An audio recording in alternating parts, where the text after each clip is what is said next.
ನೋಡ್ರೆ ಹೈಕಮಾಂಡ್ ನಿರ್ದೇಶನ ಇದೆ. ಪಾರ್ಟಿ ಮುಖ್ಯ. ಪಾರ್ಟಿ ಪರವಾಗಿ ನಾವು ಇವಾಗ ಎಲೆಕ್ಷನ್ ಮಾಡ್ತಾ ಇದೀವಿ.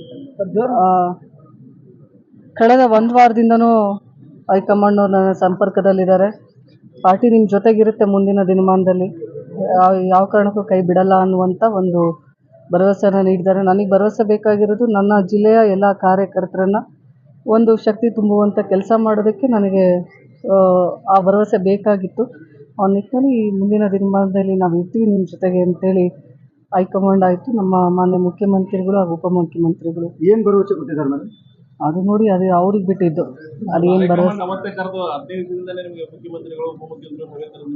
ನೋಡಿ, ಅವತ್ತು ಯಾವುದು ಭರವಸೆ ಕೊಟ್ಟಿರಲಿಲ್ಲ. ನಂದು ಒಂದು ಹಠ ಅಂದರೆ ನಮ್ಮ ಜಿಲ್ಲೆಗೆ ಒಂದು ಏನು ನ್ಯಾಯ ಸಿಗಬೇಕು, ನಮ್ಮ ಜಿಲ್ಲೆಯ ಕಾರ್ಯಕರ್ತರು ಜನ ಏನು ನಮ್ಮನ್ನು ನಂಬಿದ್ರು ಅವ್ರಿಗೆ ಕೈ ಹಿಡಿಯುವಂಥ ಒಂದು ಕೆಲಸ ಆಗಬೇಕಾಗಿತ್ತು. ಸಾಕಷ್ಟು ಜನ ಅವಲಂಬಿತರಾಗಿದ್ದರು, ಅವರನ್ನು ಮುನ್ನಡೆಸ್ಕೊಂಡು ಹೋಗುವಂಥ ಶಕ್ತಿ ನನಗೆ ಬೇಕು. ಇವತ್ತು ಕಳೆದ ಬಾರಿ ನಾನು ಪಾರ್ಲಿಮೆಂಟ್ ಕ್ಯಾಂಡಿಡೇಟ್ ಅಂತೇಳಿ ನಾನು ಜಿಲ್ಲೆಯಲ್ಲಿ ಓಡಾಡಿದ್ದೆ.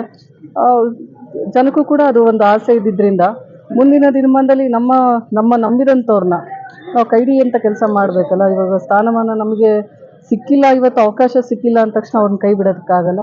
ಯಾವತ್ತೂ ಕೂಡ ನಮ್ಮ ಜಿಲ್ಲೆಯ ಜನರಿಗೆ ನಾನು ಹೇಳೋದು ಒಂದು ಮಾತನ್ನು ಹೇಳ್ತೀನಿ, ಇಂದು ನನ್ನ ಜಿಲ್ಲೆಯ ಮನೆ ಮಗಳಾಗಿದ್ದೆ, ಮುಂದೂ ಕೂಡ ನಾನು ಇಡೀ ಬಾಗಲಕೋಟೆ ಜಿಲ್ಲೆಯ ಮನೆ ಮಗಳಾಗಿ ನಿಮ್ಮ ಸಹೋದರಿಯಾಗಿ ಯಾವತ್ತೂ ಕೂಡ ನಾನು ನಿಮ್ಮ ಜೊತೆಗೆ ಇರ್ತೀನಿ. ಧೃತಿಗೆಡಬೇಡಿ, ನಾನು ಇಲ್ಲ ಅನ್ನುವಂಥದ್ದು ಒಂದು ಮನಸ್ತಾಪ ಮಾಡ್ಕೋಬೇಡಿ. ಯಾವತ್ತಿಗೂ ನಾನು ಕಷ್ಟ ಅಂತಂದಾಗ ನಾನೊಬ್ಳು ಇದ್ದೀನಿ ನಿಮ್ಮ ಮನೆ ಮಗಳಾಗಿ, ಸಹೋದರಿಯಾಗಿ ಅಂತೇಳಿ ನೀವು ಭಾವಿಸ್ರಿ. ಇವತ್ತು ಏನು ಕಾಂಗ್ರೆಸ್ ಪಕ್ಷವನ್ನು ಬಲಪಡಿಸಬೇಕಾಗಿದೆ, ಆ ಒಂದು ನಿಟ್ಟಿನಲ್ಲಿ ಇವತ್ತು ನಾವೆಲ್ಲರೂ ಕೂಡ ಒಗ್ಗಟ್ಟಿನಿಂದ ಚುನಾವಣೆ ಮಾಡಿ